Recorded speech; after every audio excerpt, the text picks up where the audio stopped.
The date is the 4th of May 2020 and the time is 11:49 p.m.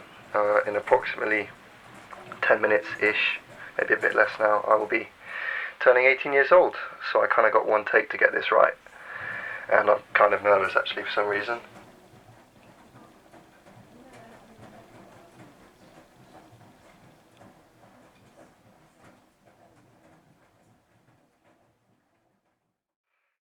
I'm bored because of quarantine, but also I think I'm doing this just so I can set the record straight on a few things before I turn 18. Let's get out of the way. 2020 has been a shit show so far. We started the year with America and Iran nearly going to war, Kobe Bryant died, the UK officially left the EU, and now the world is currently facing the largest global pandemic since cholera, I think. So yeah, things could be better. And with all this shit going on, you know what I'm here worrying about? I'm here in my crusty fucking attic, panicking because I'm turning 18. You know, it sounds silly, and I know it's Rich, a relatively privileged teenager living in West London, is panicking because they're getting a year older. And I know things could be far worse, but it just feels like it's this inescapable black hole that is adulthood is approaching, and, you know, I can no longer get away with going out and getting fucked without having to worry about, you know, paying rent or taxes and that shit. And it's something, you know, I don't feel ready for. And I think a lot of teenagers can relate to that. I think, you know, the thing actually in particular that has me so anxious is the limitlessness that comes with adulthood, you know. Everyone's saying you can do anything, the world is your oyster. Well, like, firstly, have you ever tried to open a fucking oyster? That shit's hard, and they're disgusting as well. And secondly, well, like, where do I even start? How do I begin if I can do anything? Yeah. Up until this point in my life, it's felt like everything has been on rails. It's had structure. You know, you get up, you take a shit, you go from nursery school to primary school to secondary school to sixth form to uni, and then whatever. And you're always told what you shouldn't be doing by either your school or your mum and dad. And at the end of the day, you always have, you know, your parents' home to go back to. And I feel like I'm losing that shit, that guidance. I feel that safety net is being taken away, which is part of growing up, I guess. And I think a neat analogy, actually, you know, for this is, you know, when you go bowling, you can get those thingies, those barriers put up at the side, so that even if your shot is completely wank, it can never go too badly. Like, it will always at least hit a couple of pins. And, you know, a side note, if you aren't hitting any pins and the barriers are up, then you're just really shit at bowling. But anyway. So yeah, it feels like, you know, those barriers were there.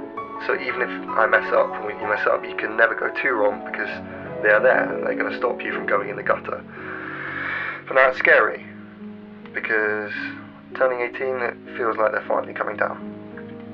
And I know there are those out there who have their life just rooted for them and just know where they're going to go and how they're going to get there, and I have to say that's not me. And I don't think it's ignorant to say that I think there must be other teenagers feeling like this. I know where I want to go in life-ish, you know, which is a start, I guess, but I have no idea how I'm going to get there.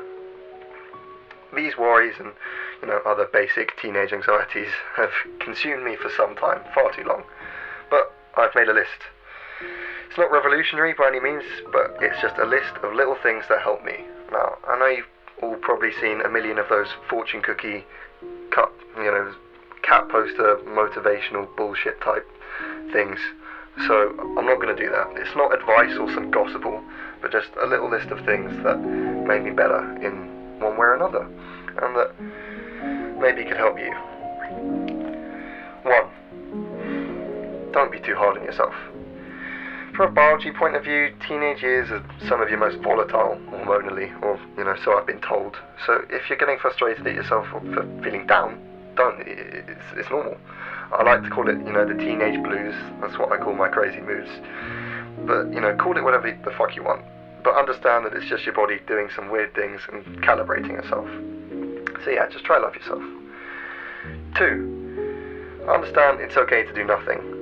It's something I didn't understand till recently and still sort of struggle to grasp, but all of these influencers always talk about the fucking grind and you always need to work, need to shut the fuck up. There is a time and a place for working hard, but sometimes it's just pointless. Sometimes you just need to do nothing, and in its own way that is productive. So yeah, take your breaks. 3. Treat others how you would want to be treated. Now, yes, usually I would group this with the cliche fortune cookie shit, but this analogy is actually so simple, but it is so true. And I'll be the first to admit that I've definitely been a dick in portions of my life. So when I got a taste of my own medicine, God, that shit wasn't good. So trust me, just do it, be nice. It's just the little things, like if you're going to say something about someone, put yourself in their shoes and ask, would you feel okay if that was being said about you? Yeah. 4. Don't play games. Loads of teenagers, including myself, fall into the trap of trying to act cool and pride and all that other shit. All you can do, and it's what I highly recommend, is just be straight with people. Don't play games and mess them around, because if you know from personal experience, it's never nice to be fucked around with. 5. Do not gossip. Keep a lid on what you're doing and what other people are doing. It makes shit a lot easier. You know, you don't get dragged into that petty drama. And furthermore, people aren't always asking you, oh hey, I swear you were going to do that or you were going to try this. Just keep to yourself. You do you. It just gets annoying, you know, because it puts pressure on you to do that stuff and gets to the stage where you feel like you're doing it for them and not for yourself. The social media, this is an important one. This is an important one. The social media, the internet, you know what, just fuck it. The media in general is fake as shit. Don't believe any of the stuff you read. I mean, you know, not to say that if the weatherman tells you it's going to be sunny, start thinking it's a government conspiracy and it's actually going to rain, you know. Like, what I mean is just how people present themselves and their lives on the internet. And I'm sure a lot of you know this, but it's just a reminder, it's all crap. Behind the camera, everyone has their ugly days, their unproductive days, and insecure days. It's all bullshit. So if you're on a low point, I highly advise deleting all social media, because it certainly makes me feel better. 7. Don't compare yourself. And Lord, this is definitely easier said than done. And it's something that I've been plagued with my entire life. But let me set the record straight. There will always be someone who has something you do not have. Like green eyes, more money, bigger biceps, I don't fucking know. But with this, you can either mope about it, or you can accept it is what it is, and you got to be thankful for what you got, because I promise you, everyone has got something.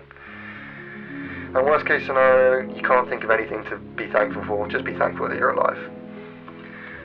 Because I don't know the statistics, I never really paid attention in biology, but there were a lot of sperm, like millions, maybe even billions. So the chances of, you know, you being alive were pretty damn slim. Like, you could have ended up in a condom or as a crusty stain on a sock, and then some fucking Kleenex flushed down the toilet. 8. Get to bed before 1, or just have a good sleep schedule, you know. It's pretty self-explanatory, but I'm telling you, as someone who had probably the worst I can't even speak, probably had the worst sleep schedule in the UK, and was awake more of the night hours than the day, it helps a lot, believe me. Number 9, peaks and troughs. You always got to keep in mind, you know, there will be ups, there will be downs. The ups will be followed by downs, but that kind of also means, you know, the downs will be followed up by ups. So you've got to keep in mind there will be good stuff on the other side.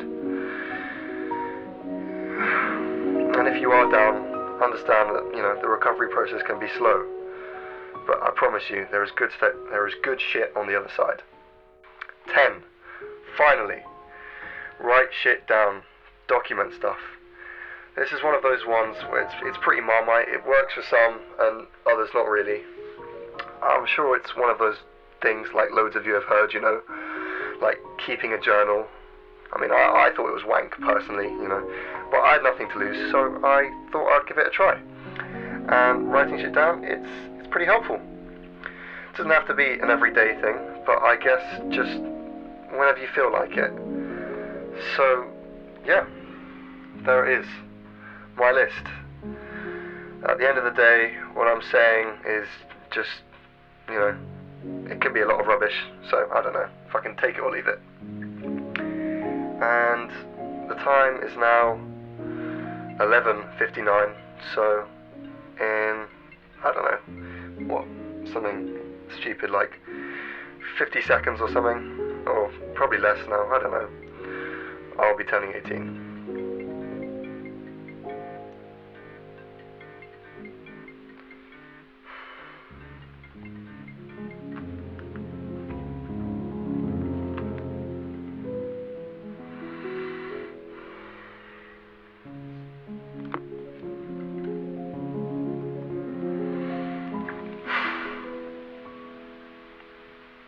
And as of now, I am officially 18. So happy birthday to me and anyone else out there who's turning 18. So probably quite a lot of people. Yeah. Let's make it a good one.